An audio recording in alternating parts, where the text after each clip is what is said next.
మీరెప్పుడైనా ఈ టమాటా కూర తిన్నారా? వేడి వేడి అన్నంలో ఈ టమాటా కూర వేసుకొని తింటే ఎంత బావుంటుందో! మనకి కూరలేమి అవసరం లే. ఇది ఒక్కటుంటే చాలు. కడుపు నిండగా తినేసేయొచ్చు. ఈ టమాటా కూర కోసం ముందుగా స్టవ్ మీద కడాయి పెట్టి, ఇందులో ఒక 3 టేబుల్ స్పూన్ల వరకు ఆయిల్ వేసుకోవాలి. ఆయిల్ కాస్త వేడెక్కిన తర్వాత అల్లం, వెల్లుల్లి, కొద్దిగా ఇంగువ, పచ్చిమిర్చి, ఆనియన్స్ అలాగే కొద్దిగా కరివేపాకు వేసి దోరగా వేయించుకోవాలి.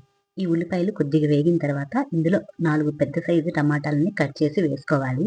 ఇందులో కొంచెం పసుపు, ఉప్పు, కారం వేసి మొత్తం ఒకసారి కలిపేసుకొని మూత పెట్టి దీన్ని లో ఫ్లేమ్‌లో బాగా టమాటా మగ్గేంత వరకు వేయించుకోవాలి.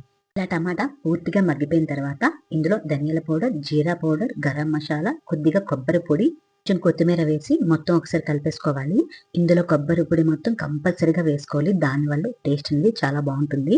వీటి మొత్తాన్ని ఒకసారి కలిపేసుకొని మళ్ళీ మూత పెట్టి మరొక 5 నిమిషాలు లో ఫ్లేమ్‌లో ఆయిల్ అనేది పైకి తేలేంత వరకు బాగా మగ్గించుకోవాలి. చూసారా? ఆయిల్ అనేది పైకి తేలింది కదా! ఇప్పుడు స్టవ్ ఆఫ్ చేసేసి వేడి వేడి అన్నంతో ఈ టమాటా కూర ఒక్కసారి వేసుకొని తినండి. ఎంత బావుంటుందో! ఇంక మనకి ఏమి గుర్తురావు కూడా.